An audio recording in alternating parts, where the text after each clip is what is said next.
Good morning everyone. कई लोगों की क्वेरीज है, उनके रिप्लाई करूंगी, एक इम्पॉर्टेंट टिप दूंगी। बने रहिएगा चैनल पर, पूरा वीडियो ज़रूर देखिएगा और प्लीज़ शेयरिंग ज़रूर करा करिए और ज़्यादा से ज़्यादा लोगों को जोड़ने की कोशिश करिए हमारी गारवेज टू ग्रीन कम्युनिटी में, जिससे कि हम मिट्टी को जीवित कर पाएँ, मिट्टी में रहने वाले जीवों को जीवित कर पाएँ और लो मेंटेनेंस जो है गार्डनिंग कर पाएँ। तो देखिए, सबसे पहली टिप कि जो भी आपके यहाँ सीड्स मैच्योर होते जा रहे हैं उनको हार्वेस्ट करते रहिएगा। आज मैंने किया है पिंक अपराजिता एंड पोई साग के सीड्स किए हैं। पोई जिसे हम मालाबार स्पिनिच कहते हैं और पता है सबको कि कितनी ज़्यादा न्यूट्रिशियस होती है ये। मैंने देखिए इसकी सब्ज़ी कभी नहीं खाई है, लेकिन हाँ इसके पकौड़े बनाकर खाती हूँ मैं और सच में बहुत टेस्टी बनते हैं। तो थोड़े से सीड्स इसके इकट्ठे करके रख ले रही हूँ। वैसे तो देखिए इसके इतने सीड्स बनते हैं कि जहाँ भी ये गिरता है वहीं इसका नया पौधा अपने आप ही उग जाता है, उगाने की इसको ज़रूरत नहीं पड़ती है अगर आपके यहाँ आपके गार्डन में ही आ जाता है। बट कई ऐसे लोग हैं जिनके पास नहीं है, तो उनको ये 2-4 जो बीज इकट्ठे हुए हैं उनको भेजना है मुझे, क्योंकि ये ऐसे पौधे हैं जो प्रकृति ने हमें बिल्कुल फ्री में दिए हैं, कोई मेंटेनेंस नहीं करनी पड़ती है और सेहत से भरपूर हैं। तो ऐसे पौधे अपने गार्डन में ज़रूर उगाइए। कई सारे लोगों की क्वेरी है हाइब्रिड अपराजिता को लेकर, जो मल्टी पेटल है। ये आप देखिए, मैंने जो नोटिस किया है पिछले 3 सालों में, 2 साल में, कि हाइब्रिड और देशी मेरे यहाँ सालों साल बनी रहती है, लेकिन हाइब्रिड पिछले साल भी पूरी की पूरी ख़त्म हो गई थी। मैंने दोबारा फरवरी में सीड से सारे पौधे ग्रो किए थे और इस बार भी हालत इनकी बहुत ही ख़राब सी हो रही है। तो पता नहीं बचेंगे या नहीं, मैं पूरी प्रे करूँगी। कोई खाद नहीं दे रही हूँ ऐसा कुछ भी, क्योंकि इनको एक खाद की भी ज़रूरत नहीं है। लेकिन हाँ, क्योंकि मैंने इन्हीं के अंदर और पौधे लगा दिए हैं तो उनको थोड़ी बहुत खाद चाहिएगी, तो मैंने रूट फिलिंग करके भर दिया है। तो देखते हैं क्या रहता है। अगर आपके पास कोई ऐसी जगह है जहाँ पर इनको भरपूर मात्रा में धूप मिल पाए, लेकिन डायरेक्ट जो सर्दी पड़ती है वो ना मिले, तो आप रख सकते हैं। मेरे यहाँ खुला टेरेस है, कहीं ऐसी जगह नहीं है जहाँ मैं इतने सारे पौधों को रख सकूँ। तो मेरे यहाँ ये अपने आप ही सर्वाइव करेंगे जैसे इनको सर्वाइव करना होगा। नहीं तो फिर मैं फरवरी में दोबारा से इनके बीज लगाऊंगी। तो जो प्लांट डोरमेंसी में जा रहा है उस पर मैं कोई भी एक्सपेरिमेंट नहीं कर रही हूँ, बस उसे उसी के हाल पर छोड़ दे रही हूँ। अपने आप प्रकृति उसको सर्वाइव कराने के लिए उसकी मदद करेगी, क्योंकि ये बात बहुत अच्छे से समझ में आ गई है कि प्रकृति सब अपने आप मैनेज कर लेती है, उसको अगर उनके हाल पर छोड़ दिया जाए। अब देखिए, कल एक क्वेरी थी कि मैम सीड से हमने ये जाफरी या गेंदे के जो है बीज पौधे लगाए थे, बीज से वो बड़े हो गए, उनको रीपॉट किया, रीपॉट करने के बाद सारे के सारे मर गए। तो देखिए, डिपेंड करता है आप कैसे उसको लगा रहे हैं, किस तरीके से उसकी रूट्स को। हालांकि देखिए, मैं तो सिर्फ रूट्स को भी डिस्टर्ब करके लगा देती हूँ, तो मेरे यहाँ तो हो जाते हैं। बट अगर आप पहली बार अभी ये चीज़ किए हैं तो प्लीज़ मिट्टी को बहुत ज़्यादा डिस्टर्ब मत करिए। मिट्टी के साथ में, रूट्स के साथ में पौधे को निकालिए और फिर दूसरी जगह पर लगाइए।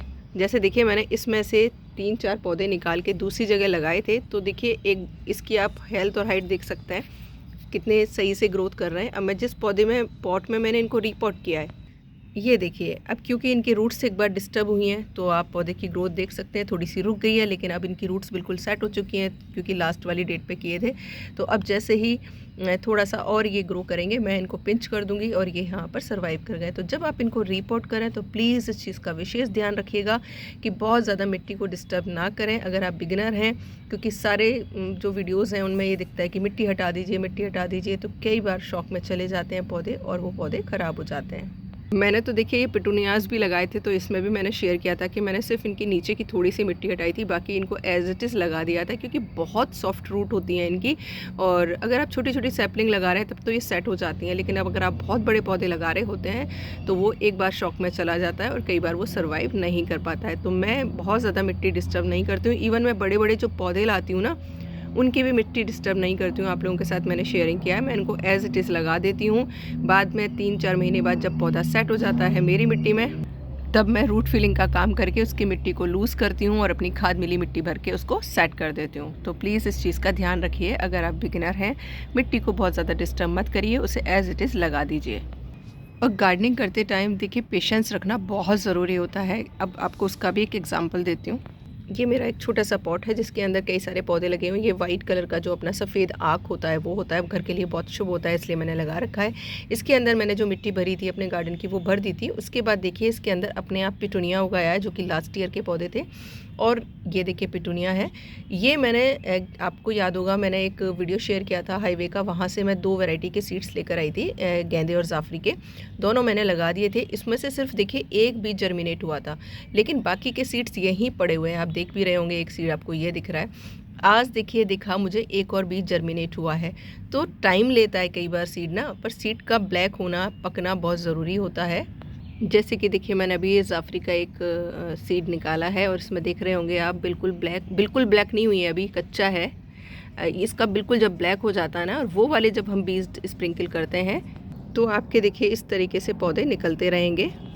ये देखिए, और आपको नर्सरी से कभी भी ये पौधे नहीं लाने पड़ेंगे। एक बार ले आइए और उसके बाद इनके पके हुए बीजों को डालते रहिए। और बीज कब बनते हैं? जब पॉलिनेशन होता है। और पॉलिनेटर्स को अट्रैक्ट करने के लिए आप डालिए मीठा एंजाइम और उगाइए बहुत सारे फूल के पौधे, जिसमें येलो कलर मोस्ट इम्पॉर्टेंट है। येलो कलर बहुत अट्रैक्ट करता है सारे बीज, बटरफ्लाइज को, और बीज तो बहुत ज़्यादा आती हैं। और आज है 16 दिसंबर। 16 और 17 को आपने लगाने हैं फूलों वाले पौधे। रिपोर्ट कर लीजिएगा, बीज लगा लीजिएगा जो सीजनल हैं, ज़्यादा लेट मत करिएगा।